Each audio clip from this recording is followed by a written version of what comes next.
जी अस्सलाम वालेकुम dear student, CAF 1 lecture 7 start करते हैं। लेट मी लगा दिस माइक ऑल्सो। अच्छा जी, लेक्चर 6 के अंदर हमने एसेट अकाउंट बुक वैल्यू पे बनाना सीखा था।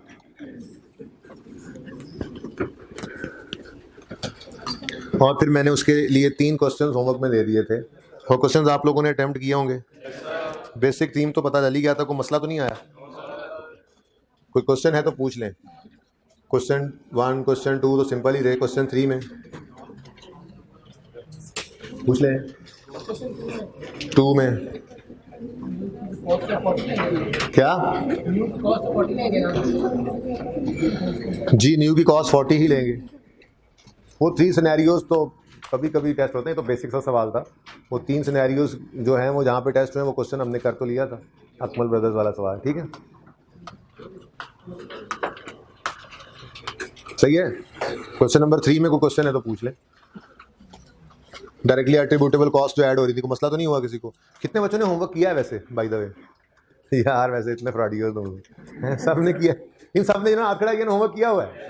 चेक कर लूं, अगर होमवर्क ना हुआ तो क्लास से बाहर निकालूंगा।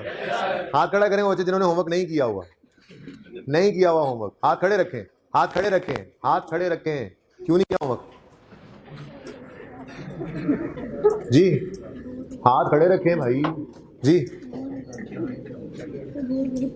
क्या कह रहे हैं? पढ़ना ही भूल गए थे, ठीक है जी। और जी क्यों नहीं किया था होमवर्क? अजीब है वैसे। आप इन लोगों जरा खड़े होकर ज़्यारत करें ना, आप लड़के तो माशाल्लाह। जिन्होंने नहीं किया जरा ऐसे ज़्यारत करा दें, जरा थोड़ी देर, 2 मिनट की बात है। खड़े हो जाएं, खड़े हो, जिन्होंने होमवर्क नहीं किया खड़े हो जाएं। हमारी शक्ल ही बता रही थी आज तुमने होमवर्क नहीं किया हो। कह रहे हाँ चेक कर लें, मुझे कहता चेक कर लें।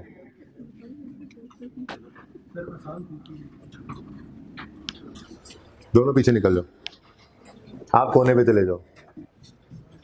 आप भी दोनों कोने पे हो जाओ, जरा आप दोनों भी पीछे निकल जाओ, दरमियान से पीछे निकल जाओ। क्या ऐसे तुम लोग, ये ऐसे होगा पास?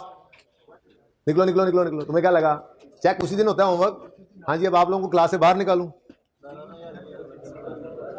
मैं सोच रहा हूँ कि सीट लड़कियों की जो है ना पीछे रख देते हैं, ठीक है? लड़के आगे बैठ जाया करें ताकि होमवर्क ना करने पे 1.5 घंटा आप भी खड़े या क्लास से बैठ जाएं।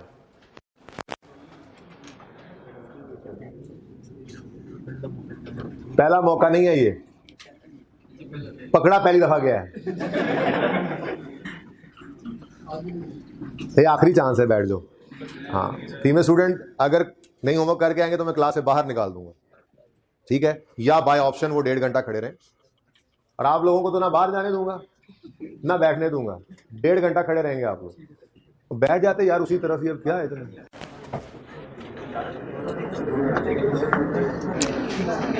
आसान काम था, किया नहीं है, बस ठीक है। ये वाला एटीट्यूड रखें और सादा सा मुझसे लिखवा लें कि हम इस तरह से, मैं लिख के दे दूंगा, आप इस तरह से पास नहीं होंगे, ठीक है? लिखा हुआ अच्छा होता है ना, बवक्त ज़रूरत सनद रहता है और काम आता है, ठीक है? तो लिखवा लो तुम मुझसे, ऐसे पास नहीं होगा। FAR 1 की थोड़ी एग्जाम्पशन मिल जानी उसी तरह से तुम लोगों को। अच्छा जी, जिन बच्चों ने, मेरे अच्छे प्यारे पास होने वाले बच्चों ने होमवर्क किया है, वो बच्चे मुझे ये बताएं कि कोई क्वेश्चन तो नहीं है उनका होमवर्क में, कोई क्वेश्चन तो नहीं है? ओके चलें।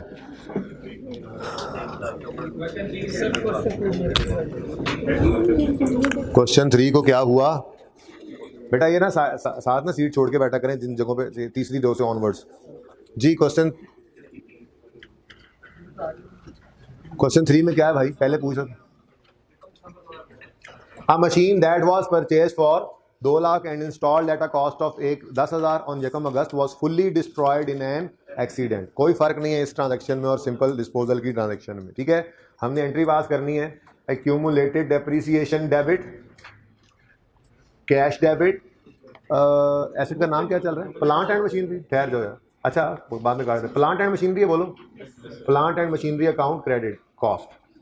अगर एसेट अकाउंट बुक वैल्यू पे बन रहा हो तो एसेट अकाउंट में से एसेट की कॉस्ट नहीं निकलती, एक्यूमुलेटेड डेप्रिसिएशन का तो वजूद ही नहीं होता, ठीक है जी? और एसेट अकाउंट में से हम निकाला करते हैं एसेट की डायरेक्ट बुक वैल्यू, ठीक है? जरा ट्रांजैक्शन तो पूरी लिख लेना। यानी कि यहाँ पर अगर एक्यूमुलेटेड डेप्रिसिएशन निकल भी सकती होती तो हम ना निकालते, क्योंकि एसेट अकाउंट किस पे बन रहा है? बुक वैल्यू पे। क्योंकि वो क्या कह रहा है? The net book value in the ledger stood at इतने। यानी कि लेजर में ही क्या नजर आ रहा है हमें, हाँ बुक वैल्यू नजर आ रही है कि प्लांट एंड मशीनरी का लेजर है और वो नेट बुक वैल्यू शो कर रहा है 5660। तो मतलब क्या है, एसेट अकाउंट में ही बुक वैल्यू आ रही है ना। एसेट अकाउंट किस पे बन रहा है, बुक वैल्यू। अगर बुक वैल्यू बना है तो एक्यूमुलेशन के अकाउंट का वजूद, एसेट अकाउंट में से डिस्पोजल की क्रेडिट ही क्या करेंगे हम, बुक वैल्यू। ठीक हो गया ना, एक तो ये बात होगी। अच्छा, अब हमने ये एसेट खरीदा था कब, 1 अगस्त 2009 को। 1 अगस्त 2009 को इसकी कॉस्ट कितनी थी, 200 जमा 10, 210। ये बात समझ आती है। हमने 2 लाख का उसे खरीदा था और 10,000 का उसे इंस्टॉल करवाया, तो ये 2,10,000 हो गया। बोलो, 1000 में सवाल कर रहा हूँ। उसके बाद ईयर एंड हमारा है 30 जून।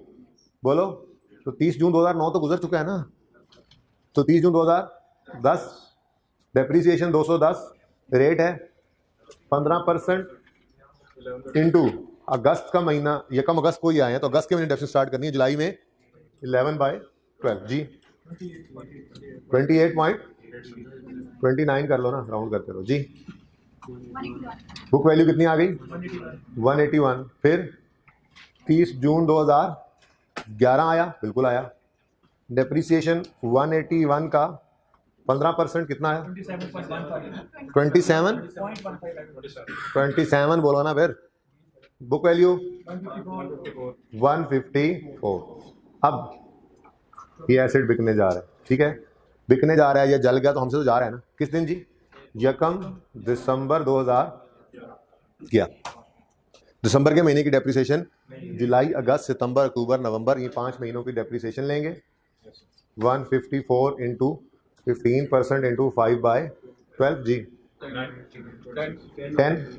मैंने असल में जो ये एबनॉर्मल लॉस वाला डिस्पोजल होता है ना, जल गया, चोरी हो गया, इसकी तरह अकाउंटिंग डिस्कस करना चाह रहा हूँ, इसलिए शुरू कर दिया सवाल करना, वरना तो ये इसमें कुछ जान नहीं थी क्या करवा रहा हूँ मैं। ठीक है, मैंने कहा चलो अब ये बात होगी तो ये पॉइंट डिस्कस हो जाए, डिस्कस होने से रहता था जी।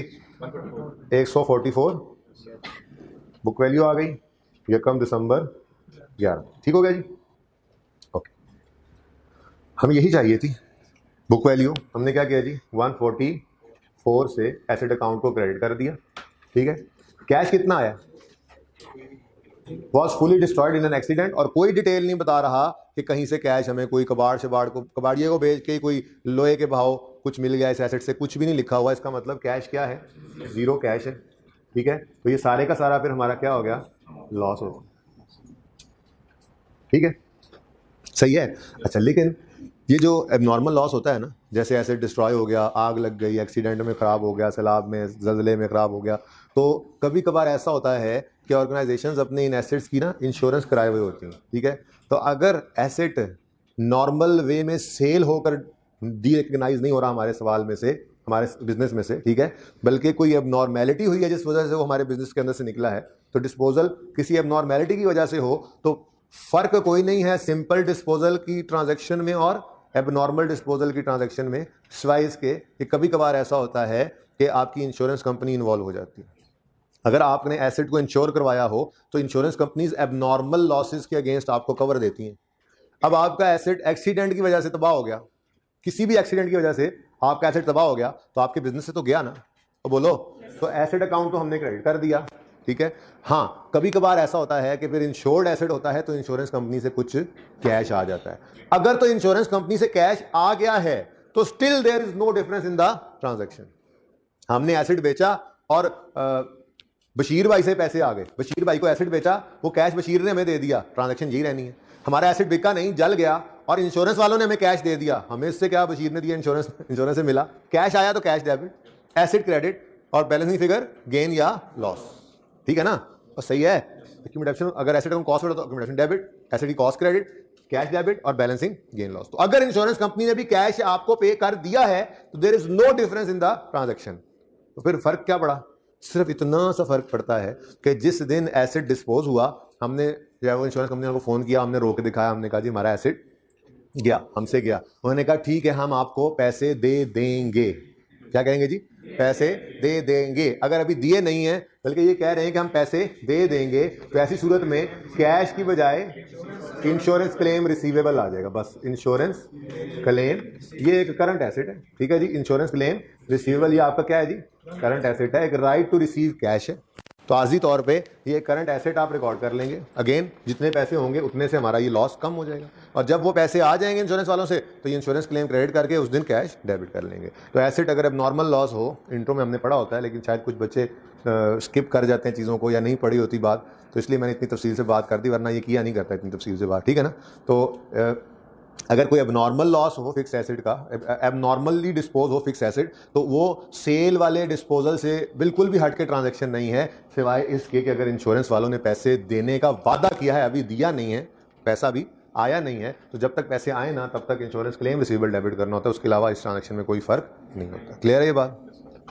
और जी को सवाल है? सवाल ही पूछ लो फिर पूरा। फर्स्ट वाली ट्रांजैक्शन क्या है जी? A new machine costing 80 was purchased, a sum of 30 was paid on the same date and the balance was. किसने सवाल पूछा है? अच्छा, पढ़ी हुई है ना इंट्रो वैसे। अच्छा, हमने एक एसेट खरीदा है, ठीक है, 2 लाख का है वो, नहीं सॉरी ऊपर वाली, हमने एक एसेट खरीदा है जिसकी कॉस्ट 80,000 है, हमने 30,000 उसी दिन 1 अक्टूबर 11 को पे कर दिया है, और बाकी के जो पैसे हैं वो 31 मार्च को पे किए हैं। भाई 1 रुपया भी सारे का उस पहले दिन ना पे करते, सारे ही 31 मार्च को पे करते, तो हमारे एसेट के एडिशन में तो कोई फर्क नहीं पड़ना था। हमने 1 अक्टूबर को जब ये एसेट खरीदा तो इस दिन 1 अक्टूबर को खड़े होकर हम एंट्री पास करेंगे, प्लांट एंड मशीनरी डेबिट 80 से, कैश कितना पे किया 30 से क्रेडिट, और बाकी न्यू मशीन, ठीक है, पेबल फॉर मशीन क्रेडिट 50 से। ये किसने एंट्री किया आपने? 1 अक्टूबर। आपके सवाल में आपके एसेट अकाउंट में 1 अक्टूबर 11 पे इसने डेबिट पे नजर आना था, कितने से? पूरे 80 से। अब उसकी डेबिट साइड पे आप जो मर्जी लिख लो, आपका प्लांट मशीनरी का अकाउंट बन रहा है, आप यहां पर लिख लो कैश एंड पेबल, आपकी मर्जी है। आप यहां पे लिख लो कैश अलग पेबल अलग, आपकी मर्जी है। आप इस पे लिख लो एडिशन, आपकी मर्जी है। एडिशन लिखोगे तो 80, इकट्ठा लिखोगे तो 80, 30 और 50 भी लिख सकते हो, तो कोई भी लिख सकते थे आप, ठीक है, कोई एक काम कर लिया करो। लेकिन इसने आना किस दिन था? तो मैं बच्चों को सजेस्ट किया करता हूं बस एडिशन लिख लिया करो, तो एडिशन लिखो 80, ठीक है। अब जिस दिन ये पेमेंट करनी है 31 मार्च को, जब कभी जाकर, तो 31 मार्च 12 है, 31 मार्च 12 है, उस दिन जाकर हमारे एसेट ने कोई नहीं हिलना। अब मसला सिर्फ किसका रह जाएगा? इसी पेबल ने क्या हो जाना है? Debit, payable for machine debit, और तो उस दिन तो ये 50 ही है ना, एसेट तो अपनी जगह कायम दायम। और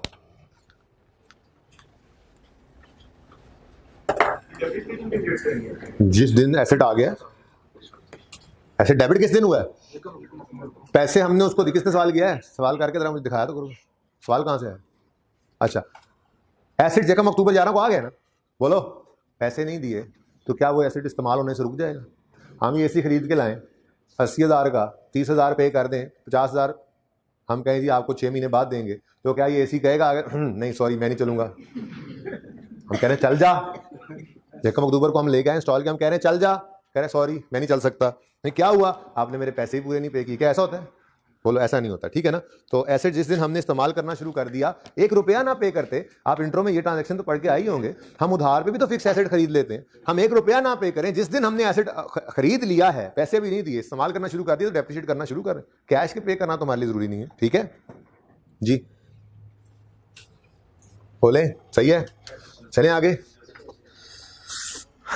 अच्छा जी, कल एक एग्जाम्पल शुरू की थी, डस्टर कहाँ पे यार, मिल नहीं रहा। एक छोटी सी एग्जांपल लिखी थी क्लास में, मैं दोबारा लिखा देते हो उधर, इधर ले आए भाई।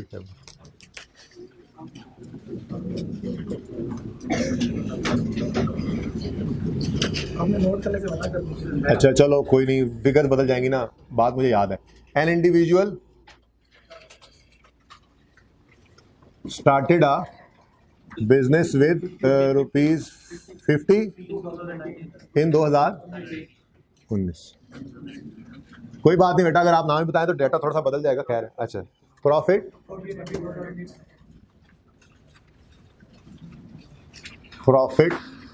For the year ended 2019, 31 December 2019 समझ लो, चलो लिख ही देता हूँ।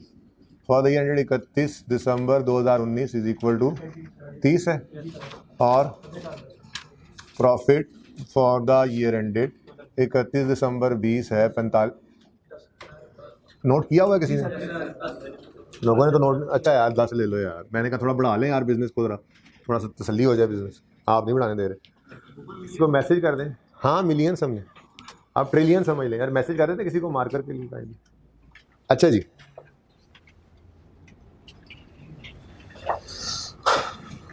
ठीक हो गया जी। अच्छा, अब मैंने आपको कहा था कि ये इंडिविजुअल ने बिजनेस स्टार्ट किया है, ठीक है, तो इंडिविजुअल की अकाउंटिंग हमें आती है, बचपन में हमने कर रखी है। इसी एग्जांपल को मैं यहाँ पर इसके लेजर्स बना देता हूँ।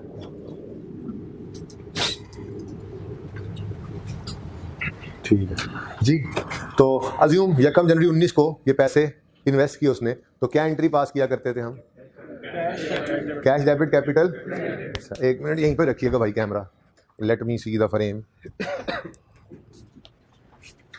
अब मुझे बताएं कि ये वाली जगह किस लिए हमने खाली छोड़ी हुई? सही है आपका। नहीं, आपने इससे आगे फ्रेम करना ही नहीं है, मैं नजर आऊँ या ना।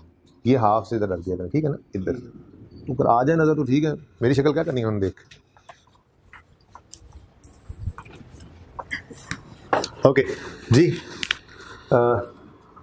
कैश डेबिट और कैपिटल क्रेडिट, ओपनिंग नहीं है ये, ठीक है ना, तो सॉरी कैश डेबिट और कैपिटल क्रेडिट, वो कैश का लेजर बना रहा था, ठीक है जी। अच्छा, उसके बाद थोड़ी सी बात कल कर तो ली थी वैसे, ठीक है ना, कि हम वो जो बनाया करते थे बैलेंस शीट के अंदर, तो क्या करते थे जी, opening plus net profit less, हाँ फ्रेश कैपिटल भी उसमें, drawing is equal to closing. तो हम ये क्या करते थे जी, मेरे ख्याल में बच्चे छुट्टी पे भी थे, कुछ बात ज़रा आराम से ही कर लेते हैं।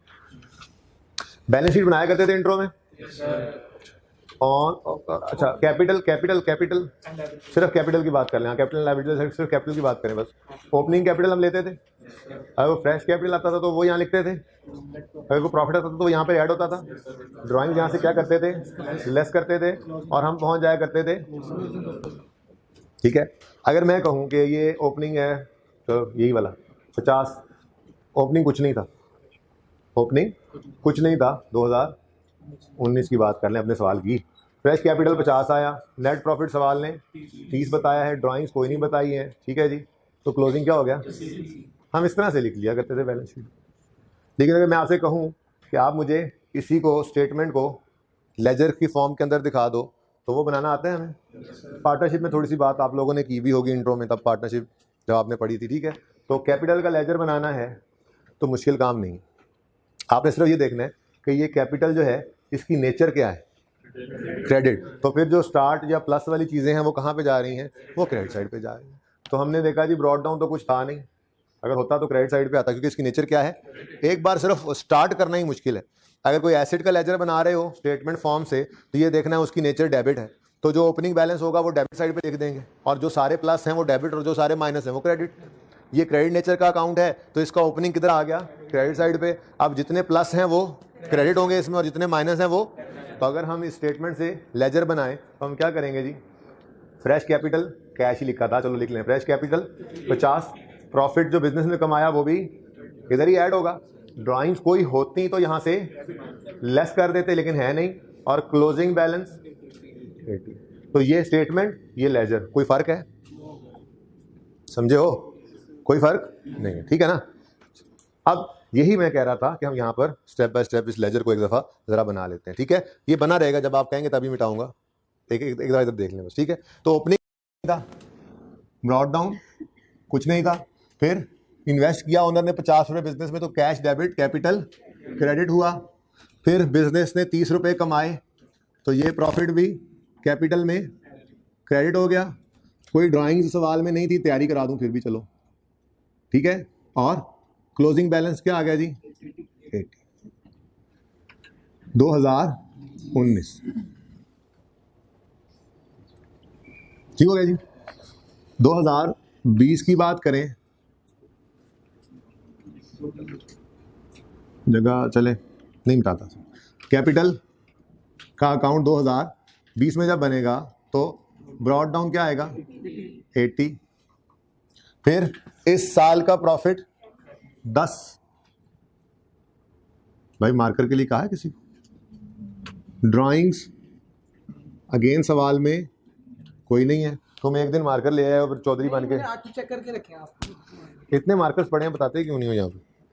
चेक करके रखे। अच्छा जी, ड्राइंग्स नील और क्लोजिंग 90 हो गया, ठीक है।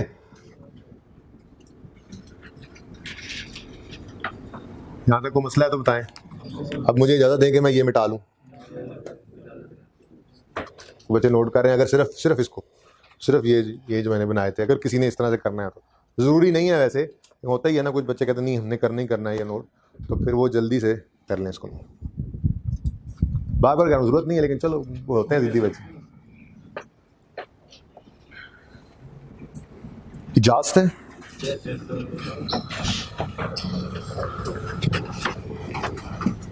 अच्छा, अब अगर मैं इन 2 साल की बैलेंस शीट बनाना चाहूँ, ठीक है, तो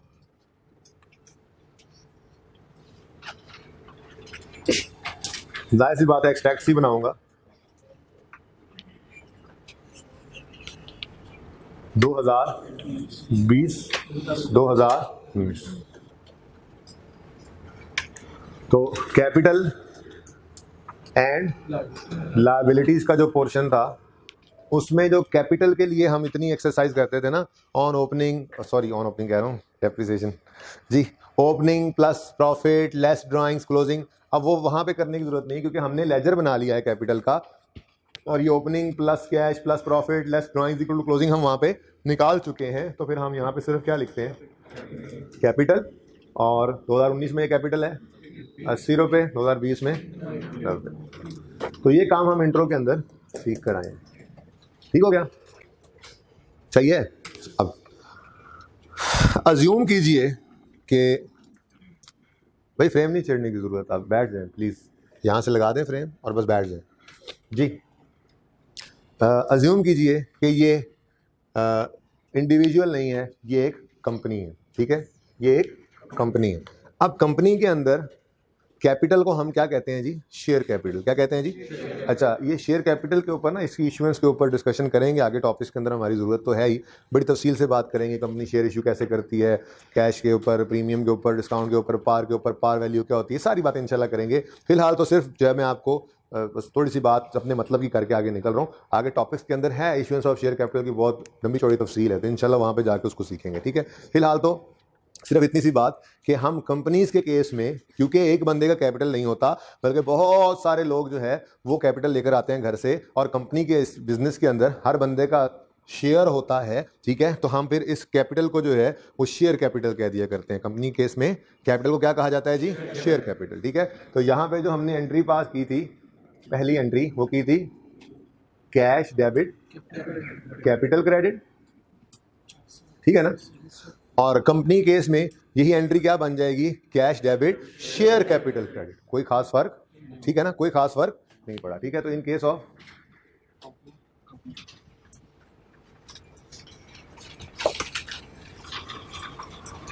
ऑफ इंडिविजुअल था ये, in case of a company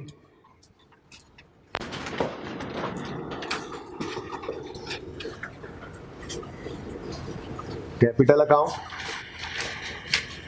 जो है वो क्या बन जाएगा, देखो वो क्या बन जाएगा जी, शेयर कैपिटल अकाउंट। एंट्रियां नहीं बदली, बस नाम बदल गया, share capital account. Capital account क्या कहेंगे जी आप, शेयर कैपिटल अकाउंट, ठीक है जी। अच्छा,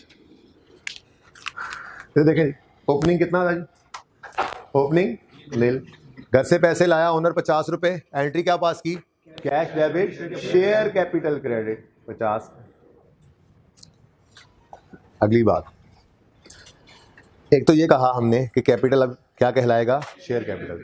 दूसरा, कंपनीज के केस के अंदर क्योंकि ओनर्स बहुत ज़्यादा होते हैं, ठीक है, तो हम अकाउंटिंग में क्या करते हैं, हम घर से आने वाला पैसा ओनर का अलग रखते हैं, और जो बिजनेस ने कमाया पैसा यानी प्रॉफिट्स उसको अलग रखते हैं। जैसे पार्टनरशिप के अंदर भी आपने थोड़ा बहुत इंट्रो में, अभी इस दफ़ा वाले जिन्होंने इंट्रो पढ़ी हुई है, ठीक है, वो तो बहरहाल देख के आए ना इस चीज़ को, ठीक है। तो पार्टनरशिप के अंदर हम करंट अकाउंट अलग कर देते थे और कैपिटल अकाउंट को फिक्स कर लेते थे। उसमें क्या करते थे कि घर से आने वाला पैसा जो होता था सिर्फ उसकी वजह से कैपिटल अकाउंट को हिट करते थे, वरना बिजनेस जो कुछ कमाता था, प्रॉफिट की जितनी अप्रोप्रिएशंस होती थी वो कहाँ होती थी? करंट अकाउंट में। तो ये उससे मिलता जुलता कॉन्सेप्ट ही है। ओनर जो घर से पैसा लेकर आया उसको हम रखेंगे शेयर कैपिटल के अकाउंट में, और जो बिजनेस ने कमाया ओवर द ईयर्स, जो बिजनेस ने कमाया, ये यहाँ तक लगा होना चाहिए फ्रेंड, जो बिजनेस ने कमाया ओवर द ईयर्स, ठीक है, उसको हम अलग अकाउंट के अंदर इकट्ठा कर देते हैं। और उस अकाउंट के अंदर चूंकि प्रॉफिट्स इकट्ठे हुए पड़े होते हैं तो उसको हम एक्यूमुलेटेड प्रॉफिट्स भी कह लेते हैं उस अकाउंट को, ठीक है, या उसको रिटेन्ड अर्निंग्स भी कह लिया जाता है, ठीक है। तो जो बिजनेस ने प्रॉफिट्स कमाने हैं वो एक अलग थलग अकाउंट के अंदर रखे जाते हैं कंपनी की अकाउंटिंग में, ठीक है। उस अकाउंट को एक्यूमुलेटेड प्रॉफिट्स का अकाउंट भी कह देते हैं और रिटेन्ड अर्निंग्स भी कहते हैं। दोनों ही नाम यूज होते हैं, लेकिन हम क्लास के अंदर इनको रिटेन्ड अर्निंग्स कहा करेंगे। एक्यूमुलेटेड प्रॉफिट्स का मतलब क्या है? जो बिजनेस में प्रॉफिट्स इकट्ठे होते रहे हैं, अभी इस्तेमाल नहीं हुए। रिटेन्ड अर्निंग्स का मतलब भी यही है कि अर्निंग्स हैं लेकिन अभी रिटेन्ड हैं बिजनेस में और वहीं पे यूज हो रही हैं, ठीक है। तो इधर देखो, ओपनिंग ब्रॉट डाउन कितनी थी रिटेन्ड अर्निंग 2019 में? ये 2019 का शेयर कैपिटल अकाउंट है और ये 2019 का रिटेन्ड अर्निंग्स का अकाउंट है, ठीक है। 2019 के अंदर बिजनेस शुरू हुआ है तो पहले से थोड़े ही प्रॉफिट कहीं से आ रहे होने थे, नजर आ रहा है जी ये, ठीक है भाई, सही है। और जो प्रॉफिट्स बिजनेस ने इस साल कमाए कितने हैं? 30, वो यहाँ पे आ गए। अगर कोई ड्राइंग्स होती, अगेन वो पार्टनरशिप की तरह से थोड़ा थोड़ा देन में आ रहा होगा, वो भी यहीं पे आती, लेकिन ड्राइंग्स है नहीं। और क्लोजिंग रिटेन्ड अर्निंग्स क्या आ गए? 30, ठीक हो गया। 2020 आया, शेयर कैपिटल का अकाउंट 2020 का क्या करेंगे जी? ये क्लोजिंग कितना पड़ा था? ये 50 का क्लोजिंग पड़ा था, ठीक है। ये क्लोजिंग क्या बन जाएगा? लेकिन इस साल में घर से ओनर कोई पैसा नहीं लाए तो यही क्या बन जाएगा? क्लोजिंग, ठीक है। रिटेन्ड अर्निंग्स का जो लेजर है, रिटेन्ड अर्निंग्स, इसमें ओपनिंग बैलेंस कितना होगा और मजीद जो प्रॉफिट बिजनेस ने कमाया, यहां तक लगा देंगे फ्रेम 10, ठीक है जी। ड्राइंग्स कोई है नहीं सवाल में, ड्राइंग्स का नाम भी बदलेंगे इंशाल्लाह, वक्त आने पे बदल लेंगे, डिविडेंड कहते हैं इसको कंपनी केस में, फिलहाल ड्राइंग ही रहने दें आप, ठीक है ना। जब जरूरत पड़ेगी तो डिविडेंड कह दूंगा मैं उसको, ठीक है। अच्छा, और क्लोजिंग 40। अब अगर हम बैलेंस शीट बनाते हैं,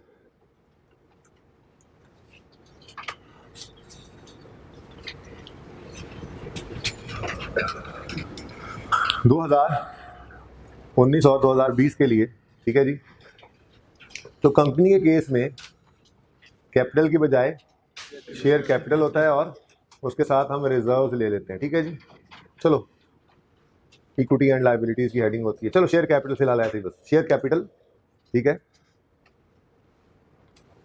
इक्विटी एंड लायबिलिटीज, सारी बातें तो आई ना पढ़ाई जा सकती। इक्विटी एंड लायबिलिटीज के पोर्शन में पहले आती है इक्विटी, और इक्विटी में शेयर कैपिटल आता है, ठीक है जी। उसके बाद रिटेन्ड अर्निंग्स आती हैं 30 और, ठीक है जी। अब अगर आप गौर करें डीप डाउन जाकर, 2019 में इक्विटी 80 ही है। इक्विटी का मतलब क्या है? ये ओनर के ही पैसे पड़े होते हैं, घर से लाए कुछ, बिजनेस ने कमाए कुछ मुख्तलिफ नामों से, ठीक है ना। तो 80 रुपये ही हैं, बोलो 19 में ओनर के हिसाब किताब में 80 रुपये ही हैं, यहाँ पे भी वो 80 ही थे। 2020 में 90 हैं। तो इसका मतलब ये हुआ कि रिटेन्ड अर्निंग्स और शेयर कैपिटल, दरअसल ये कैपिटल को ही तोड़ के हमने दो अकाउंट्स बना लिए, घर से आने वाला कैश अलग रख लिया और जो बिजनेस ने कमाए प्रॉफिट्स वो अलग रख लिए, ठीक है, सही है। ये थोड़ी सी बात आपके साथ करनी थी, रिटेन्ड अर्निंग्स को समझाना था थोड़ा सा, ठीक है, कि हम रिटेन्ड अर्निंग्स का लफ्ज़ यूज़ करते हैं। ये छोटी सी एग्जाम्पल, ज़रा आपकी इंट्रो की भी रिवीजन होगी, नोट करना है तो कर लें 1 मिनट के अंदर अंदर।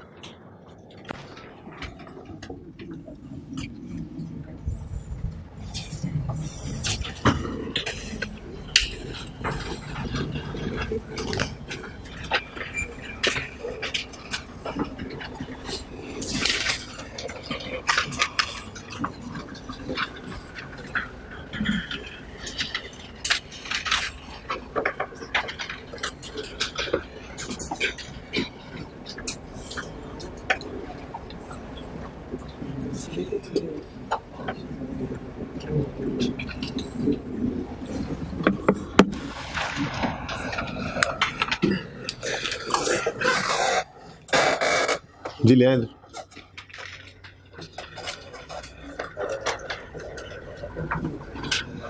चले जी, अब बाकायदा तौर पर रीवैल्यूएशन स्टार्ट करते हैं।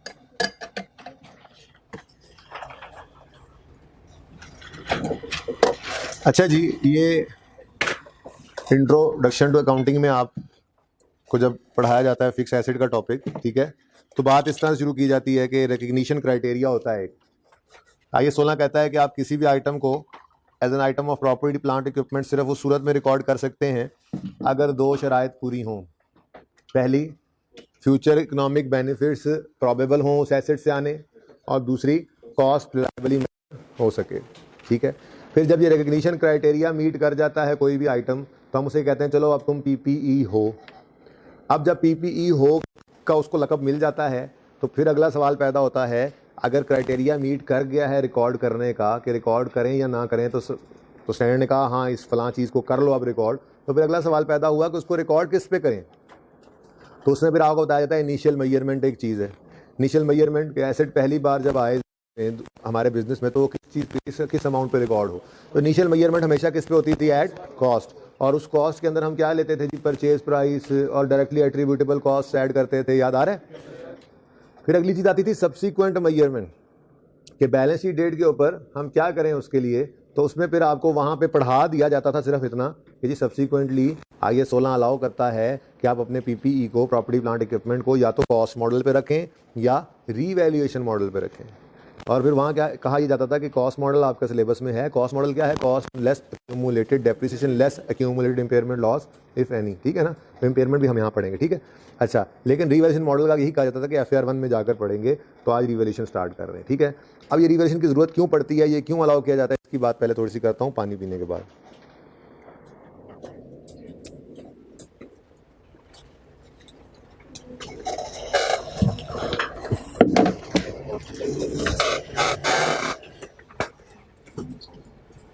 दे दो मुझे दे दो, मुझे दे दो, ये मुझे तो दो पहले।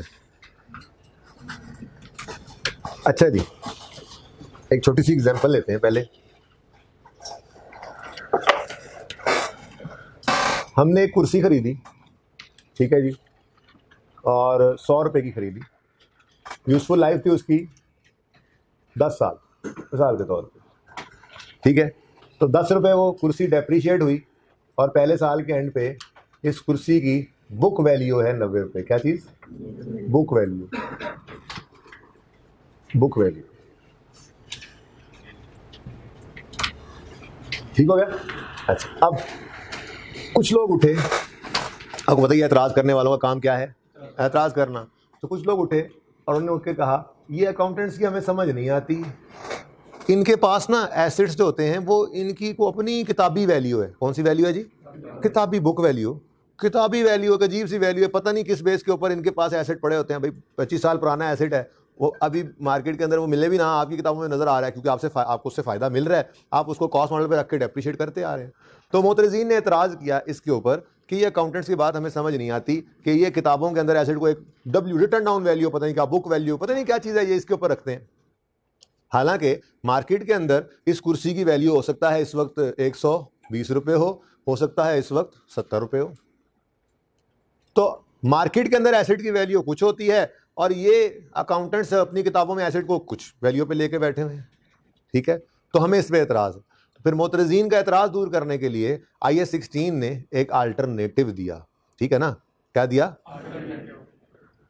मेजरमेंट बेसिस है ना, ये बेसिकली इसको मेजरमेंट बेसिस भी कहते हैं, ठीक है। मेजरमेंट बेसिस कब, सब्सीक्वेंट मेजरमेंट पे, चलो ऐसे बोल देता हूँ, सब्सीक्वेंट मेजरमेंट। इनिशियल मेजरमेंट किस पे होती है जी, वो तो हमेशा कॉस्ट पे होती है, वहाँ पे उसकी फेयर वैल्यू ही कॉस्ट होती है। लेकिन सब्सीक्वेंट मेजरमेंट में IAS 16 अल्टरनेटिव जो है वो अलाउ कर देता है कि आप चाहो तो कॉस्ट मॉडल पर रहो, और चाहो तो, हाँ ये चाहो तो है, कोई हमें ज़बरदस्ती फिर भी नहीं कर सकता। बस जिन लोगों ने मोतरजीन का एतराज़ दूर करने की कोशिश करनी है वो रिवैल्यूएशन मॉडल पे चले जाएंगे, और जिनको कोई परवाह नहीं है वो कॉस्ट मॉडल पे ही रहें, ठीक है। लेकिन एक ऑप्शन IAS 16 ने दे दिया ठीक है, कि आप क्या करो, आप चाहो तो इसको अपने एसेट को उठा के फेयर वैल्यू पे ले जाओ, उठाकर किस पे ले जाओ, फेयर वैल्यू पे, ठीक है। तो हमारी किताबों में ये कुर्सी की कीमत आ रही है 90 रुपये, और मिसाल के तौर पे मार्केट में इसको हम लेकर गए कुर्सी को उठाकर, हमने कहा ये कुर्सी भाई, हमने कहा जी कोई खरीदने वाला कितनी खरीदेगा, तो एक भाई ने आवाज़ लगाई, उसने कहा जी यहाँ पर इस कुर्सी की कीमत आपको 120 रुपये मिल जाएगी, और मार्केट की उसकी जो वैल्यू है, फेयर वैल्यू, वो क्या है जी 120। तो 120 रुपये की जो कुर्सी है, तो फिर 30 रुपये का हमें क्या आ गया इसमें, है गेन, ठीक है, गेन या, ठीक है। अब इसकी अकाउंटिंग की बात बाद में करते हैं, लेकिन प्रॉब्लम समझ आ गई और थोड़ी सी बात भी समझ आ गई। प्रॉब्लम क्या हुई कि हमारा एसेट किताबों में नजर आ रहा है जिस वैल्यू पे, एतराज़ करने वाले ने कहा कि ये इसकी फेयर वैल्यू नहीं है, तो फिर हम इसको फेयर वैल्यू पे जब उठाकर ले जाने लगे तो हमें फिर इसी बुक वैल्यू को कंपेयर करना पड़ा फेयर वैल्यू। दो बातें, ठीक है, तो ये बड़ी अहम बात है। बुक वैल्यू कंपेयर किया किससे, हमने फेयर वैल्यू से, और हमें गेन भी आ जाएगा और कभी लॉस भी आ जाया करेगा, ठीक है, समझ गए वो बात। अच्छा जी, सवाल पढ़ते हैं अपना पहला जिंदगी का। Company x purchase a building costing 100 million on यकम जनवरी 2015। It's useful life is 20 years. It is revalued on यकम जनवरी 16 एट ₹120 मिलियन, ठीक है जी। तो कैच करना है, देखते हैं, बता दो पल्ली साहब। अच्छा जी, 120 मिलियन पे तो लेके जाएंगे ना यकम जनवरी 16 पे, ठीक है। फिलहाल तो यकम जनवरी 15 को जो हमने खरीदा है वो इंट्रो वाली अकाउंटिंग वो तो करें, यकम जनवरी 15 को खरीदेंगे, फिर उसको 31 नवंबर 15 पे डेप्रीशिएट करेंगे, तो वो सारे काम तो कर लेना। रीवैल्यूएशन को भी देख लेते हैं, वो भी कोई नहीं इतना मुश्किल काम, बहुत आसान काम है, ठीक है। तो चलें सवाल शुरू करते हैं। जज़ाकल्लाह भाई, जीते रहो।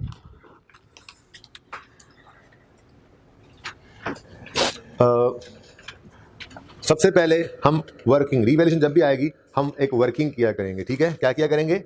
अच्छा, और बस जैसे आज वर्किंग कर लेंगे ना जिस फॉर्मेट पे, बस फिर हमारी सारी रिवैल्यूएशन में वही वर्किंग का फॉर्मेट रहेगा। अच्छा, मजे की बात, वर्किंग का फॉर्मेट वो पहले ही किया हुआ है, ठीक है ना। वो जो पहले दिन आपको डेप्रिसिएशन सिखाई थी ना मैंने वो रिवीजन के अंदर, ठीक है, इंट्रो वाली की, ताकि सब बच्चे एक जैसे आ जाएं, तो स्ट्रेट लाइन के लिए, रिड्यूसिंग बैलेंस के लिए, दोनों के लिए एक फॉर्मेट बनाया था, डेट, डिस्क्रिप्शन, एसिड, बस वही वर्किंग है। उसके आगे जरा 2 कॉलम और हम इंशाल्लाह ऐड कर देंगे, ठीक है। फिर जब आप FIR 2 में जाएंगे तो उसी वर्किंग के आगे 2 कॉलम फिर अगले उस्ताद और ऐड कर देंगे। तो वर्किंग का फॉर्मेट वही रखेंगे आप इंशाल्लाह, और जिंदगी में फिर इसी को यूज करते चले जाएंगे, ठीक है ना। तो सबसे पहला काम हम क्या किया करेंगे जी,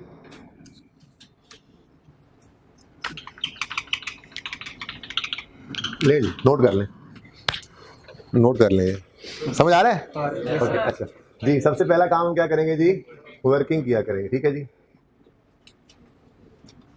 ओके, और वर्किंग का फॉर्मेट क्या होगा जी, डेट, बेटा ये कोना नजर आएगा, फिर अब भी क्या कर सकते हैं, जगह कम है, मैं इस तरफ चला जाऊंगा, नहीं मेरे लिखने के बाद तो नजर आएगा ना, मैं अगर हट जाऊंगा तो ऐसे, ठीक है। अच्छा, डेट,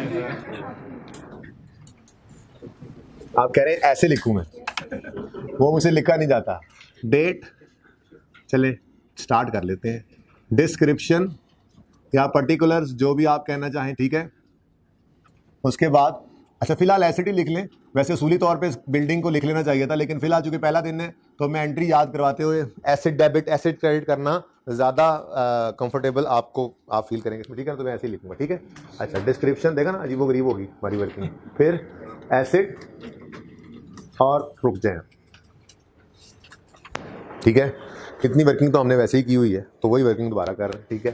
किस दिन एसिड को खरीदा भाई, यकम जनवरी 2015 पर, ठीक है। और इस एसिड की कॉस्ट क्या है, 100, ऊपर लिख लेना एक बार रुपीज इन मिलियन, ठीक हो गया। उसके बाद हम किया करेंगे जी पास जर्नल एंट्रीज, वर्किंग के बाद हम क्या किया करेंगे, जर्नल एंट्रीज पास किया करेंगे।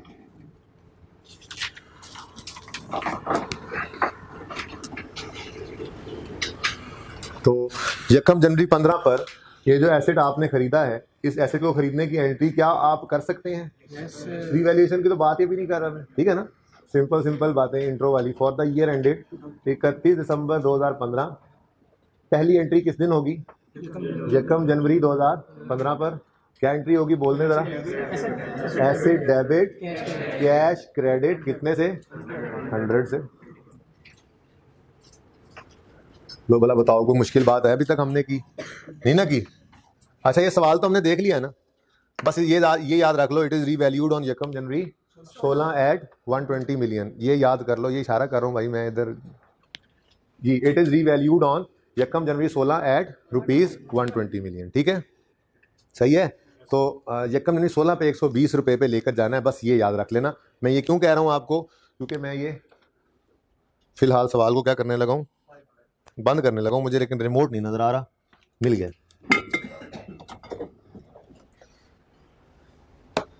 हाँ अच्छा जी, तो पहली एंट्री हो गई भाई। उसके बाद क्या होगा भाई, यकम जनवरी 16 पे एसेट रीवैल्यू हो रहा है ना, तो फिर यकम 16 दूर की बात है, पहले 31 दिसंबर 15 ने आना है, तो डेप्रिशिएट करेंगे हम। तो 31 दिसंबर यही तैयार किया था, दूसरा था। 31 दिसंबर 15 पर डेप्रिसिएशन मेथड कौन सा है, सवाल खामोश है, सवाल खामोश है भाई, बैठ जाओ उधर, किधर आ रहे हो, काम है कोई, मुझसे काम है तो क्लास के बाद में, अभी बैठ जाओ जरा थोड़ी देर, बैठ जाओ जी, उधर ही बैठ जाओ, मैं देखता हूँ मौका जी। डेप्रिसिएशन स्ट्रेट लाइन मेथड है ना, खामोश है तो स्ट्रेट लाइन मेथड, ठीक है, सवाल ने नहीं बताया हुआ था, तो straight line method cost minus residual value over, आपको सवाल नजर नहीं आ रहा, वही नहीं भाई, मैं सवाल पढ़ रहा हूँ। It's useful life is 20 years और रेजिडुअल वैल्यू सवाल में गिवन नहीं है, तो 100 माइनस 0 ओवर 20, तो मैं माइनस 0 नहीं लिख रहा, ठीक है। तो कॉस्ट ओवर यूजफुल लाइफ कितने 20, ठीक है जी, कितना आ गया 5 रुपए। बुक वैल्यू कितनी आ गई 95, तो हमारी बुक वैल्यू 31 दिसंबर 15 पर 95 आ गई। तो ये जो 5 रुपए की डेप्रिसिएशन आई है 31 दिसंबर 15 पे, इसकी एंट्री क्या है जी, बोले डेप्रिसिएशन एक्सपेंस डेबिट, कोई भी साथ साथ नोट ना किया करे प्लीज, ठीक है जी। 31 दिसंबर 15 पर डेप्रिसिएशन एक्सपेंस डेबिट और एक्यूमुलेटेड डेप्रिसिएशन क्रेडिट, कितने से 5। अच्छा जी, नरेशन इसके लिखने चाहिए वैसे सवाल में, अगर जब तक वो कहे ना जनरल एंट्रीज मांगे और स्पेसिफिकली ये ना कहे ना कि नरेशंस आर नॉट रिक्वायर्ड, तो नरेशन हमने लिखना होता है, ठीक है ना। तो नरेशन क्या है, पहली जनरल एंट्री का नरेशन क्या है, परचेज एसेट, बस नरेशन खत्म, परचेज एसेट, और क्या आगे नोट लिखना है कोई, ठीक है 10 नंबर का। अब परचेज एसेट, ठीक है, यहाँ पे क्या है depreciation for the year recorded, ठीक है, डेप्रिसिएशन रिकॉर्डेड, ये भी बहुत है, नरेशन ही है ये, बता दो बस कि क्या किया हुआ, ठीक है ना, सही है। अच्छा जी, उसके बाद हम क्या करेंगे, यहां पे तो आ जाएंगी एंट्रीज ना, ठीक है।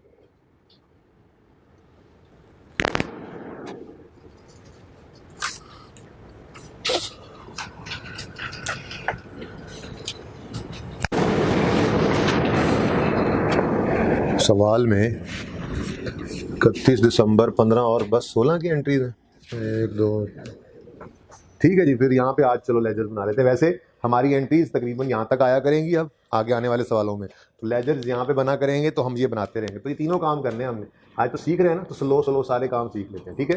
अब कौन से 2 लेजर्स वजूद में आए हैं इस साल के अंदर, एसेट अकाउंट और एक्यूमुलेटेड डेप्रिसिएशन का अकाउंट, ठीक है जी। 2 साल का बनाना है इसलिए मैंने थोड़ी जगह छोड़ दी, ठीक है। तो बिल्डिंग अकाउंट वैसे, लेकिन मैंने एसेट अकाउंट लिखा है फिलहाल जी। तो यकम जनवरी 2015 पर ब्रॉड डाउन कुछ नहीं था, जो हमने एसेट खरीदा इसकी एंट्री क्या बनेगी, एसेट डेबिट कैश क्रेडिट 100 रुपये से, ठीक है। उसके बाद 31 दिसंबर 15 पे डेप्रिसिएशन की एंट्री करने के लिए मैं डेप्रिसिएशन एक्सपेंस का अकाउंट बना, ठीक है। डेप्रिसिएशन एक्सपेंस दिमाग में डेबिट और एक्यूमुलेटेड डेप्रिसिएशन, अच्छा ओपनिंग इसका भी कोई नहीं था इस साल में, सिर्फ पहली ट्रांजैक्शन यही पड़ी डेप्रिसिएशन एक्सपेंस की, कितना जी 5, और हमारा साल क्लोज हो गया 31 दिसंबर 15 पर। बैलेंसिंग फिगर कैरी डाउन कितना आ गया 100, ठीक हो गया जी। और एक्यूमुलेटेड एक्शन अकाउंट का भी क्लोजिंग क्या आ गया जी ईयर एंड पर 5, ठीक है। यहाँ तक कोई मसला तो नहीं है, तो फिर जल्दी से इसको नोट करें, लेकिन इधर देख लें, ज़रा प्लानिंग देख लें, इस वर्किंग ने भी अभी आगे चलना है, ठीक है। कम अज़ कम भी आपने इसके लिए 10 लाइनें छोड़ देनी है, क्योंकि मुझे लग रहा है टाइम अच्छा है, हो सकता है मैं आपको एंट्री समझा गया हुआ, जो समझानी है वो समझा ली, हो सकता है मैं एक रिवैल्यूएशन और डाल दूँ आगे, नहीं तो फिर यहीं पे रोक देंगे, ठीक है ना। तो बहरहाल आप 10 एक लाइनें इसके नीचे खाली रखिएगा और यहाँ पर तकरीबन 4 एंट्रीज़ की जगह खाली रखिएगा नीचे, ठीक है। और ये तो बाल बन ही गए हैं, बस एक ही खाली आगे आना ही तो आ जाएगा, ठीक है। तो इस तरह से प्लान करें, नोट करें। शुरू में क्या करेंगे बेशक देखें, असूली तौर पे तो सवाल की रिक्वायरमेंट हमें देखनी चाहिए। अगर रिक्वायरमेंट जनरल एंट्री हो तो सबसे पहले जनरल एंट्री की हेडिंग हो और वर्किंग आगे कर लें, लेकिन फिलहाल आप इसी तरह से चलाएं, फिर देख लेते हैं छोटी मोटी बातें कैसे प्लान करना है।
तो मैं उसको क्या मुश्किल है? मुश्किल है ये, इसमें क्या मुश्किल है?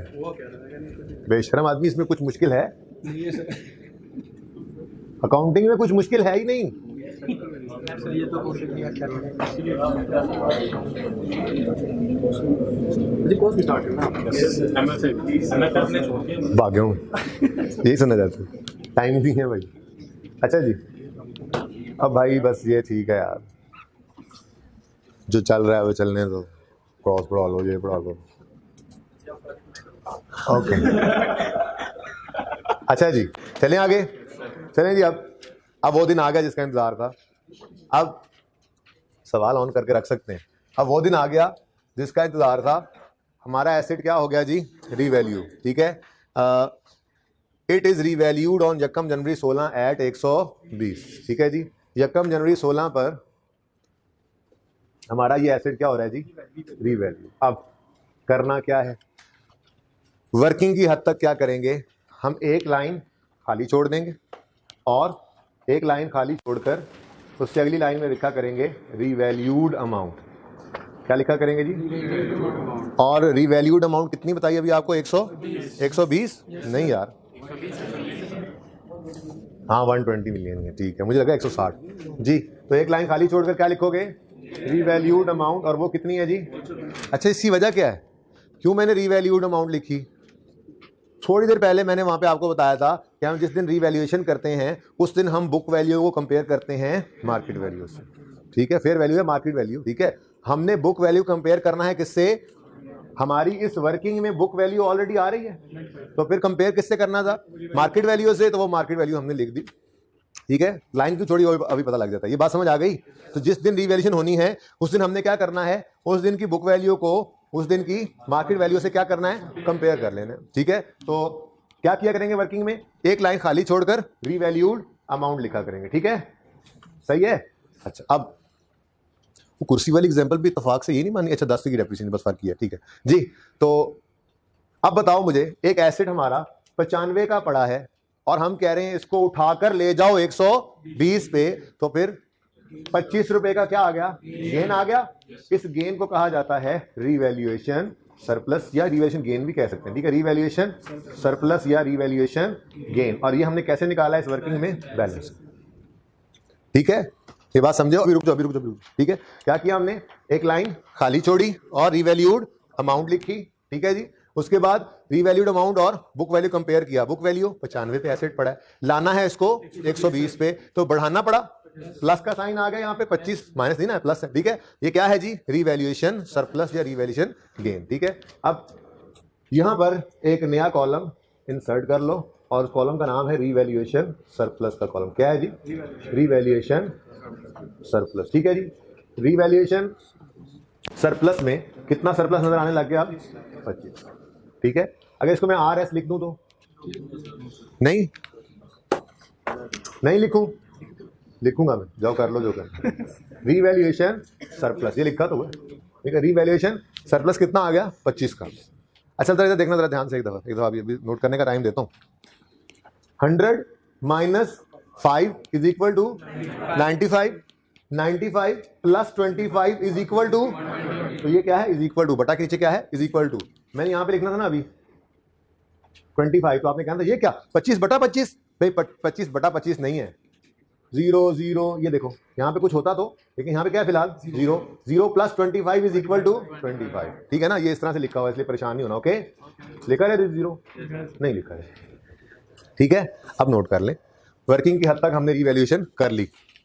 तो वर्किंग में क्या करेंगे? रिवैल्यूएशन के दिन एक लाइन खाली छोड़कर लिखेंगे रिवैल्यूड अमाउंट, ठीक है। और इन दोनों के डिफरेंस से सरप्लस या लॉस निकालेंगे। आज पहला दिन है, सरप्लस ही आना है, देखेंगे दूसरा शायद कल भी आता रहे सरप्लस ही, देखेंगे। बहरहाल 25 का जो सरप्लस आया है इसका अपना कॉलम बना लिया, 25 का सरप्लस उसमें लिख दिया, ठीक है। और ये क्या है? टोटल। ऊपर 0 था, ये 25 आ गया, अगर ऊपर कुछ पड़ा तो ये ऐड हो जाता, ठीक है ना। जल्दी नोट करें।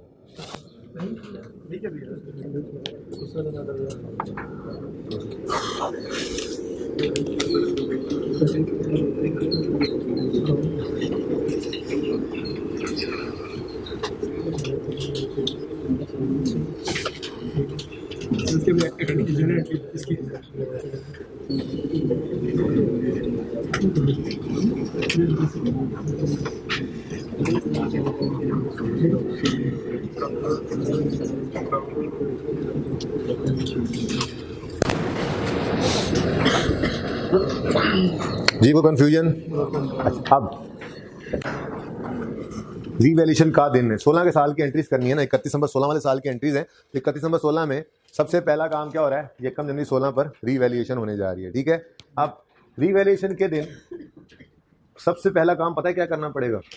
देखें, ये है हमारी वर्किंग, ये क्या है जी? वर्किंग है हमारी, ठीक है।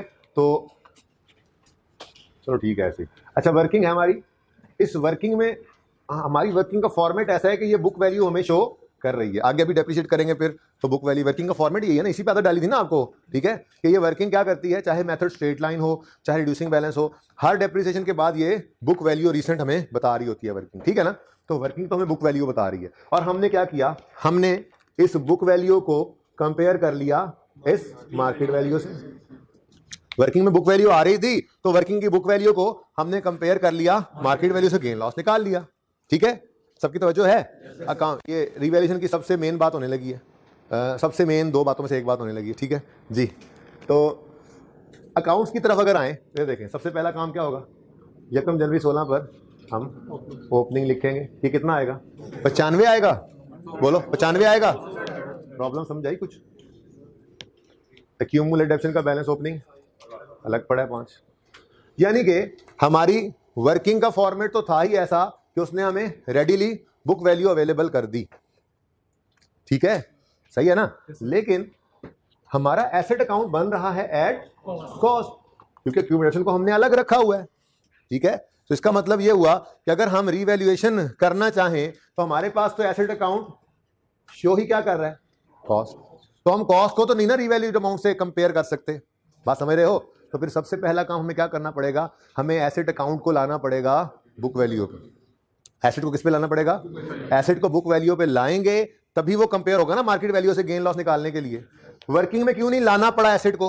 वर्किंग का फॉर्मेट ही ऐसा है कि वो एसेट की बुक वैल्यू शो कर रही थी, लेकिन लेजर हमारा जो बन रहा है वो एट कॉस्ट है, तो वो इस एसेट की कॉस्ट शो कर रहा है, बुक वैल्यू शो नहीं कर रहा, ठीक है। तो इसका मतलब सबसे पहला काम क्या करना पड़ेगा? एसेट अकाउंट को बुक वैल्यू पे लाना पड़ेगा। अब जरा सोच के बताओ कि इस एसेट को 100 रुपए वाले एसेट को 95 की बुक वैल्यू पे लाना, यानी 5 की डेप्रिसिएशन इसमें से माइनस करनी है, तो सोच के बताओ क्या करना चाहिए हमें?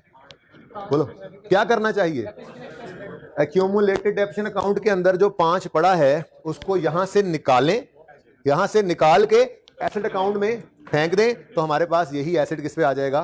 बुक वैल्यू पे आ जाएगा, ठीक है। तो ये मैंने क्या किया, ये 5 रुपए यहां से ट्रांसफर करने हैं, यहां से ट्रांसफर कर देने हैं एसेट अकाउंट में, ठीक है। अच्छा जी, जी जी इसी दिन, ठीक है, डेट भी लिखते हैं, पहले डेट नहीं लिख सकते, ठीक है। तो यकम जनवरी 16 को हम ये 5 रुपए इस दिन तक, ये 5 बड़े हैं ना, ये यहां से निकालेंगे डेबिट। एक्यूमुलेशन अकाउंट में से कुछ निकालना हो तो क्या करना पड़ेगा, डेबिट करना पड़ेगा ना। इसको क्या कर देंगे, डेबिट, और एसेट अकाउंट में इसको फेंकना है तो इसको क्या कर देंगे, क्रेडिट। अब हमने ये क्या किया है, एक्यूमुलेटेड डेप्रिसिएशन अकाउंट का जितना बैलेंस पड़ा था रिवैल्यूएशन की डेट तक, वो सारा का सारा ट्रांसफर कर दिया हमने एसेट अकाउंट से। यहां से निकाला, यहां पे फेंक, डेबिट क्रेडिट, ठीक है। यहां पे क्या लिखोगे, एसेट अकाउंट, ठीक है, और यहां पे एक्यूमुलेटेड डेप्रिसिएशन अकाउंट किस दिन, यकम जनवरी 16 पे, ठीक है। तो यकम जनवरी 16 पे सबसे पहली एंट्री हमने क्या पास की जी, एक्यूमुलेटेड डेप्रिसिएशन अकाउंट डेबिट और एसेट अकाउंट क्रेडिट, कितने से जी, 5 से। इसकी नरेशन आपने लिखी, ट्रांसफर ऑफ, मैं लिखवाता हूं आगे, हाँ पहले ये एंट्री लिखे ना ताकि नरेशन लिख सकें। यार इसका चार्जर किसी ने लगाया आज, मेरे मोबाइल में, लैपटॉप के बैग किधर है, ये बड़ा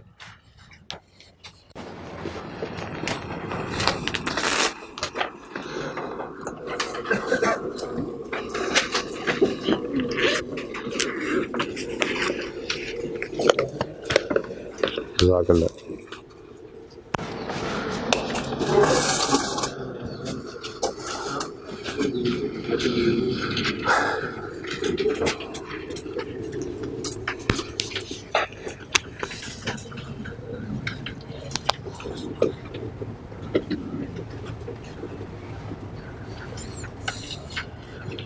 जज़ाकल्लाह बेटा, आ जाओ, तुम्हारा ही है जी भाई। ये प्रॉब्लम समझ आई है, प्रॉब्लम क्या हुई, एसेट अकाउंट वर्किंग नहीं, एसेट अकाउंट पड़ा है कॉस्ट पे, एसेट अकाउंट में एसेट पड़ा है कॉस्ट पे, हमें वो चाहिए क्यों, बुक वैल्यू पे चाहिए, ताकि उसको कंपेयर करें मार्केट वैल्यू से, रिवैल्यूएशन सरप्लस या लॉस निकालें। तो एसेट अकाउंट जो मार्केट, जो कॉस्ट पे पड़ा है, उसको बुक वैल्यू पे लाने का क्या तरीका है, ना एक्यूमुलेशन का बैलेंस पड़ा है उसको उठाकर एसेट अकाउंट में फेंको, वो एसेट वही बुक वैल्यू पे आ जाएगा। ये चेक कर लो आप, ये एसेट 100 प्लस है ना, पॉजिटिव है, डेबिट है, और ये 5 क्रेडिट है, तो नेट होकर अब 95 पे आ गया, सही है ना। तो ये जो एंट्री हमने पास की है, accumulated asset debit asset credit, इसका नरेशन अब लिखना शुरू करो। Transfer of accumulated depreciation account balance to asset account, transfer of accumulated depreciation account balance to asset account, क्यों, to bring asset account at its book value। इतनी लंबी आपने narration पर्चे में नहीं लिखनी, पर्चे में तो आपने सिर्फ क्या लिखना है, ट्रांसफर ऑफ एक्यूमुलेटेड डेप्रिसिएशन, बस। लेकिन तो आपको समझाना था ना कि ये क्या किया हमने ट्रांसफर किया एक्यूमुलेटेड डेप्रिसिएशन अकाउंट के जितना बैलेंस था, ये बड़ी इंपॉर्टेंट बात है, transfer of accumulated depreciation account balance, जितना बैलेंस उसमें इस रिवैल्यूएशन के दिन तक पड़ा होगा।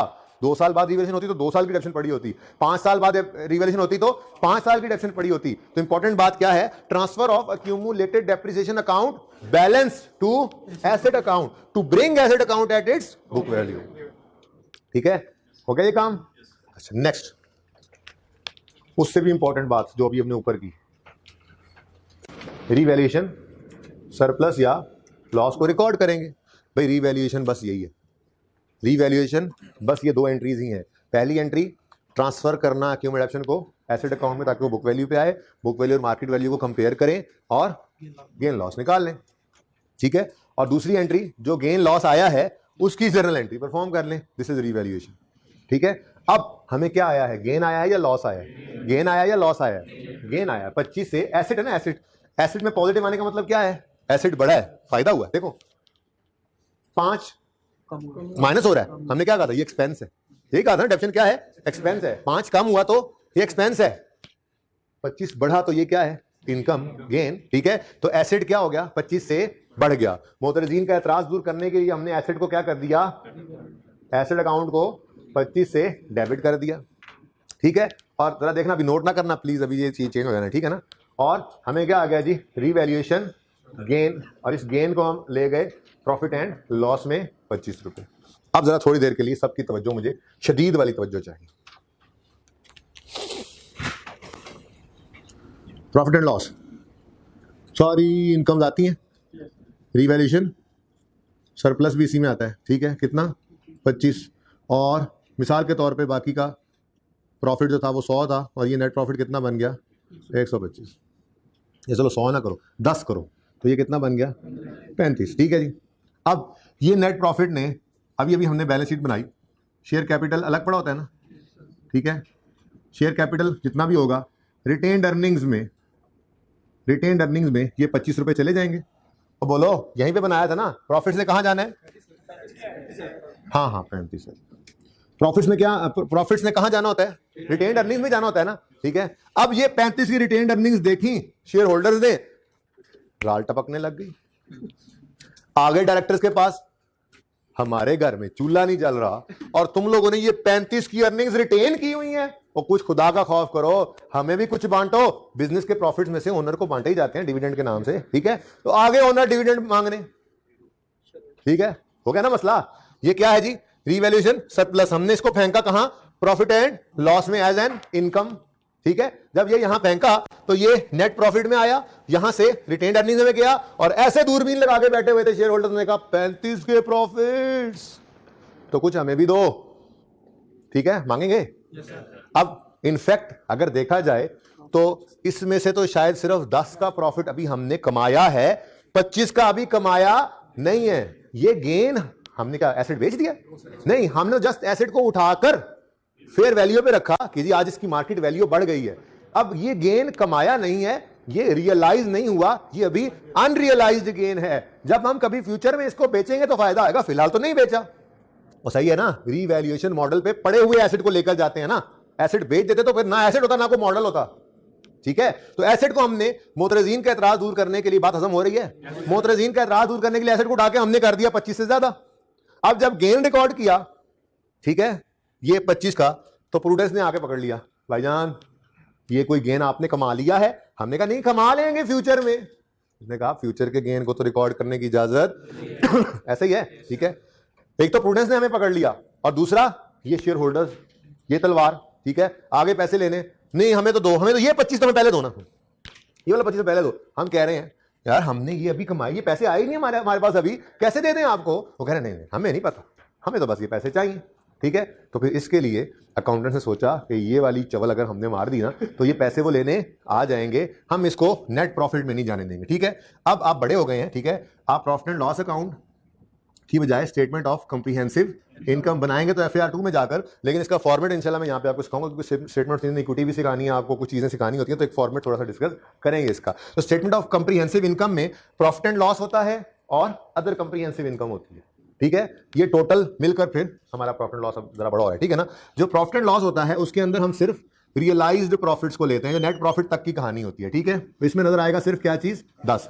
इस प्रॉफिट एंड लॉस के बाद नीचे अदर कंप्रीहेंसिव इनकम आती है, जिसमें ऐसे अनरियलाइज्ड प्रॉफिट्स होते हैं जो आपके FAR 1 के लेवल में तो एक ही है रीवैल्यूएशन, FAR 2 में जाकर दूसरा कौन सा देखेंगे, 12 जेन में एक ही आया है, ठीक है। दूसरे FAR 2 में जाकर बहुत सारे और भी आ जाएंगे यहाँ पे अनरियलाइज्ड गेन्स, ठीक है ना। तो रीवैल्यूएशन सरप्लस आप यहाँ पे रखोगे, ठीक है।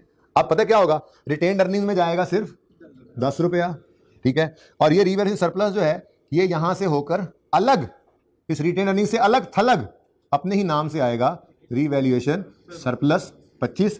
अब जब यूजर आएंगे वो आके देखेंगे हाँ ये पैसे बिजनेस ने कमा लिए हैं और ये अभी कमाए नहीं हैं, हाँ कमा लेंगे, तो फिर वो पैसे मांगते हुए भी थोड़ा सा हाथ हौला रखेंगे कि यार पैसे तो थोड़े ही पड़े हैं हमारे पास, बिजनेस को चलने दो जरा, ये अभी कमाए नहीं है, ये कमा लेंगे। तो ये रियलाइज्ड गेन्स हैं और ये अनरियलाइज्ड गेन्स हैं, ठीक है। तो अगर हम इस गेन को, रीवैल्यूएशन सरप्लस को प्रॉफिट एंड लॉस में फेंकते हैं तो फिर प्रॉब्लम हो जाएगी। इसको ना तो प्रूडेंस हमें फेंकने देता है और ना ही शेयर होल्डर्स छोड़ेंगे, फिर हमें पैसा मांगने आ जाएंगे, जबकि हमारे पास ये होगा ही नहीं।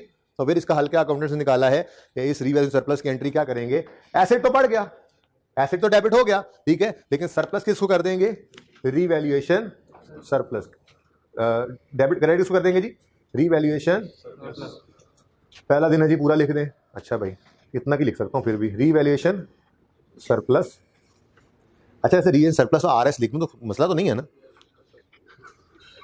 कोई वजह ना आगे कुछ और भी लिखना, रीवैल्यूएशन सरप्लस इन OCI, ठीक है। हमने गेन इन PNL, या यूं कह लूं रीवैल्यूएशन सरप्लस इन PNL, यहां पे वही लिख देता हूं ऐसे, रीवैल्यूएशन सरप्लस इन PNL लिखा था ना थोड़ी देर पहले, और क्या हो गई थी, गड़बड़, क्या हुई थी जी? गड़बड़। हमने कहा रीवेल्यूएशन सरप्लस को प्रॉफिट एंड लॉस में ना लेके जाओ, रीवेल्यूएशन सरप्लस को ओसीआई में ले जाओ। रीवेल्यूएशन सरप्लस में ये जो ओसीआई है ना, ओसीआई, ये रिटेन अर्निंग में नहीं जा सकता। रिटेन अर्निंग में क्या जाता है? Net profit. बस ये याद रखना, मजीद बात करेंगे इंशाल्लाह इसके ऊपर, ठीक है ना।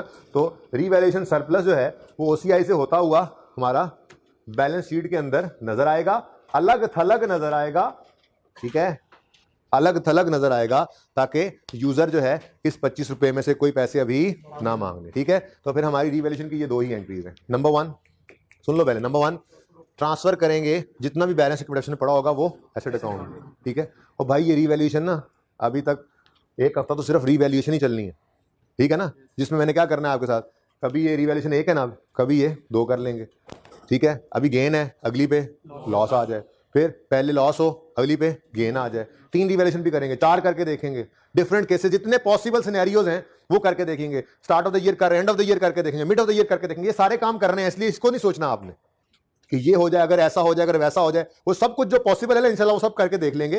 फिलहाल तो पहला दिन है, तो स्टेप बाय स्टेप आप चलते रहे, ठीक है ना। तो रीवैल्यूएशन की बहरहाल 2 ही एंट्रीज रहेंगी, जो मर्जी कर लो, जितनी बार मर्जी रीवैल्यूएशन करो, जिस दिन मर्जी रीवैल्यूएशन करो, रीवैल्यूएशन की बस ये 2 ही एंट्रीज हैं। पहली ट्रांसफर की एंट्री, क्या एंट्री है, सब बोले पास होने वाले, accumulated option account, debit, asset, credit.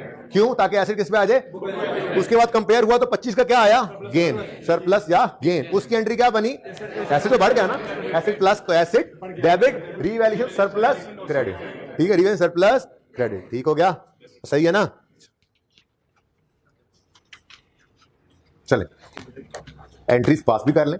पहली एंट्री पास कर ली आपने, accumulation account, debit, asset, credit, done हो गया। दूसरी entry asset account, debit, revaluation surplus का अकाउंट है ही नहीं, तो बना लें जी बिल्कुल। और देखो कैपिटल किस नेचर का अकाउंट है, थोड़ी देर पहले हमने देखा रिटेन्ड अर्निंग्स नया वजूद में आया, उसकी भी क्या नेचर थी, क्रेडिट। और ये रीवैल्यूएशन सरप्लस भी क्या है, गेन है, प्रॉफिट्स हैं लेकिन अनरियलाइज्ड हैं, वहीं पे पड़ा है, तो इसकी भी नेचर क्या है, क्रेडिट, ठीक है। तो रीवैल्यूएशन सरप्लस का लेजर बनाते हैं जी। अभी तक तो इसमें कुछ था नहीं, पहली बार ये बैलेंस आ रहा है जी। एंट्री बनी एसेट, डेबिट, रीवैल्यूएशन सरप्लस का अकाउंट, क्रेडिट। अच्छा मैं ये कहता हूं कि ये वाली बात जो है ना, ये वाली बात, ये फिलहाल आप थोड़ी देर के लिए स्किप कर दें, अगर आप डायरेक्ट ही बस रीवैल्यूएशन सरप्लस को सोच लें, ठीक है ना, सही है। जो नेट प्रॉफिट है उसमें सिर्फ रियलाइज्ड गेन्स होते हैं, ठीक है, वो रिटेन्ड अर्निंग में जाते हैं। और फिलहाल यूं रूट को भी साइड पे रखो, ये रूट फिर समझाऊंगा मौका आने पे, ठीक है ना, अभी रूट नहीं समझाना, अभी बस इतना याद रख लो कि ये क्या एंट्री हो रही है जी, ये asset, debit, revaluation, surplus, credit, वो अलग पड़ा है, बस समझो डायरेक्ट ही बैलेंस शीट के अंदर ये सरप्लस हमने रिकॉर्ड किया है रिटेन्ड अर्निंग्स से हटा के, ठीक है ना। जरा रूट को फिलहाल बंद कर दो, क्योंकि मैं ये सोच रहा था कि आगे जाके भी थोड़ी परेशानी ना हो, ठीक है।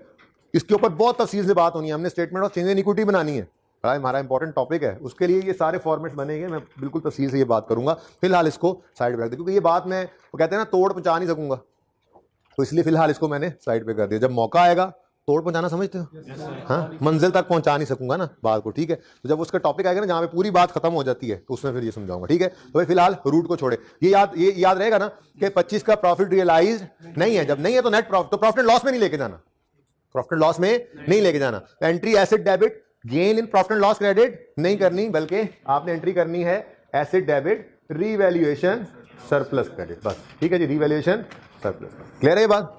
तो एसेट, डेबिट, रीवैल्यूएशन, सरप्लस का अकाउंट, क्रेडिट, यहां पे क्या लिख दोगे, एसेट अकाउंट, ठीक है जी, और यहां पे रीवैल्यूएशन, सरप्लस का जी। यकम जनवरी 16 पर ही ये सारे काम हो रहे हैं, इसी दिन जो रीवैल्यूएशन हुई थी, ठीक है जी। डन जी, कहानी खत्म।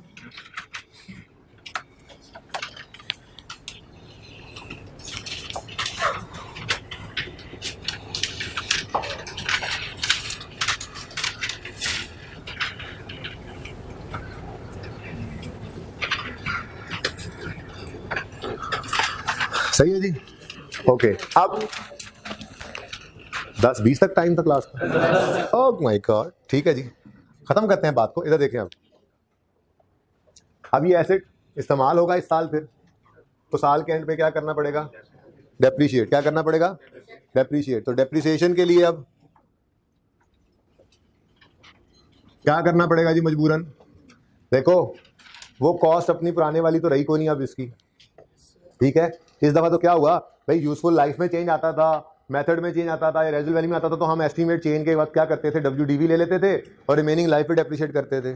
आज तो कॉस्ट ही बदल गई, तो काम वही करना है। ठीक है, बस WDV ऑन यकम जनवरी 16 नहीं निकालनी, क्योंकि WDV तो नहीं है ना, रीवैल्यूड अमाउंट आ गई, तो रीवैल्यूड अमाउंट को पकड़ लेंगे रिवैल्यूएशन के दिन खड़े होकर, और रिवैल्यूएशन के दिन खड़े होकर रिमेनिंग लाइफ निकालेंगे और इस एसेट को डेप्रिशिएट कर देंगे। काम वही करना है। ठीक है, तो डेप्रिसिएशन का फॉर्मूला क्या हो जाएगा, इधर देखिएगा, डेप्रिसिएशन एक्सपेंस का फॉर्मूला होने लगा है जी, वो जो कॉस्ट लेस रेजिडुअल वैल्यू था ना, अब वो क्या हो जाएगा, रीवैल्यूड अमाउंट, वही रहेगी ना, कॉस्ट तो गई, minus revise residual value over remaining useful life. ठीक है भाई, और सही है। तो फर्क क्या हुआ, तो चेंज इन एस्टिमेट की अकाउंटिंग के जैसी ही सारी अकाउंटिंग है, बस यहां पर WDV के बजाय जो चीज बदली है वो ले ली रीवैल्यूड अमाउंट, क्योंकि अब इस रीवैल्यूड अमाउंट को डेप्रिशिएट करना है ना हमने, और किस पे करना है, रिमेनिंग लाइफ पे करना है, समझो। तो डेप्रिसिएशन 120 डिवाइडेड बाय 20 साल थी जिंदगी। अच्छा, बात वहीं की वहीं है, रीवैल्यूड अमाउंट किस दिन की ली है हमने, रिवैल्यूएशन के दिन वाली, रिमेनिंग लाइफ भी किस दिन लेनी है, रिवैल्यूएशन के दिन वाली। जैसे चेंज इन एस्टीमेट में WDV किस दिन की ली थी, चेंज इन एस्टीमेट के दिन, रिमेनिंग लाइफ किस दिन खड़े होकर कैलकुलेट की थी, चेंज इन एस्टीमेट के दिन, बिल्कुल वैसे ही रिवैल्यूएशन के दिन खड़े होकर रिवैल्यूड अमाउंट ले रहे हैं ना, रिमेनिंग लाइफ भी उसी दिन कैलकुलेट करनी है। यानी ये वो दिन है जिस दिन खड़े होकर, यहां खड़े होकर तो निकालोगे तो 2 साल निकाल बैठोगे, लाइफ जो गुजरी, हालांकि गुजरी अभी क्या है 1 साल, याद रहेगी ये बात। ठीक है, तो फिर 20 साल जिंदगी थी, यकम जनवरी 15 से 31 दिसंबर 15 तक, या यकम जनवरी 16 तक कितने साल गुजर गए, 1, तो 20 में से 1 गुजर गया तो कितने बच गए, 19। तो हमने क्या किया जी, ओ क्या रहा 19। ठीक है जी, सही है, कितना आ गया, हाँ 6 पॉइंट। ठीक है जी, ये 6.3 की एंट्री बताओ जरा, depreciation expense debit, accumulated depreciation 6.3। ठीक है जी, बुक वैल्यू क्या आ गई भाई, 11। अच्छा, अब जो अगली एंट्री है ना, आखिरी एंट्री, ये एंट्री अब मैं कल समझाऊंगा, टाइम खत्म हो गया। ठीक है, लेकिन आप थोड़ा सा 1 मिनट जरा देख लो कि होने का लगा है। ठीक है, वर्किंग मुकम्मल कर रहा हूं और एंट्री लिख रहा हूं। घर में जो होमवर्क के सवाल हैं, सोल्यूशन उनका मौजूद है हैंडआउट में। ठीक है, लेकिन करना क्या है आपने, इस एंट्री पे आके आपने ऐसे ही करने, जैसे मैं कर रहा हूं, वर्किंग में भी ये काम कर लेना और एंट्री सिर्फ देख के कर लेना। समझ तो क्यों आनी है, क्योंकि मैंने भी समझाया नहीं है, समझ नहीं आएगी। ठीक है ना, अभी देखो इधर देखो, जो एसेट के साथ किया सरप्लस के साथ भी वैसे ही करो, ताकि जैसे जैसे ये एसेट खत्म हो वैसे वैसे ये सरप्लस भी खत्म हो। बताओ जी क्या आता है आंसर, 1.3 होना चाहिए। इसकी वजह भी कल बताऊंगा। ठीक है ना, ये इंक्रीमेंटल डेप्रिसिएशन थी। छोड़ो इस बात को बाहर, अभी क्या किया हमने, सिर्फ 120 डिवाइड बाय 19 किया ना एसिड को, तो सरप्लस को भी 25/19 कर देना है। ठीक है, और सही है ना, इसके सारी लॉजिक्स ईच एंड एवरीथिंग कल समझाऊंगा। इतना सा चुन्ना सा सवाल क्यों करवाया अभी तक, बहुत बातें बहुत ज्यादा सारी। ठीक है ना, तो ये कितना बच जाएगा जी, 23.7। यहां पे सवाल हमारा रुक जाएगा। ठीक है, अब यही बात एंट्री के अंदर लिखनी है। तो इसकी एंट्री है रीवैल्यूएशन, सरप्लस डेबिट और रिटेन्ड अर्निंग्स क्रेडिट। जाहिर सी बात है, आपको क्या समझ आना है इस एंट्री के बारे में, तो समझ आना भी नहीं चाहिए। आप घर पे क्या करेंगे, सारी वर्किंग करेंगे, समझ के की है। एंड पे इस 1.3 और इसको मैं रेड कर रहा हूं, इसको समझे बगैर बस एज इट इज लिख लेंगे, ये उधार है, ये इंशाल्लाह कल करेंगे। ठीक है, सारी एंट्री समझ के की है, बोलो आखिरी एंट्री ये क्या होगी, ये उधार है, इसको एज इट इज बस लिख लेना, नकल कर लेना चाहे। ठीक है, ओके जी। Depreciation expense debit, accumulated depreciation credit 6.3 से ये एंट्री आती थी, और बोलो और revaluation surplus debit retained earning का तो लेजर हम बना नहीं रहे, बस लिख लो यहाँ पर 31 दिसंबर 16।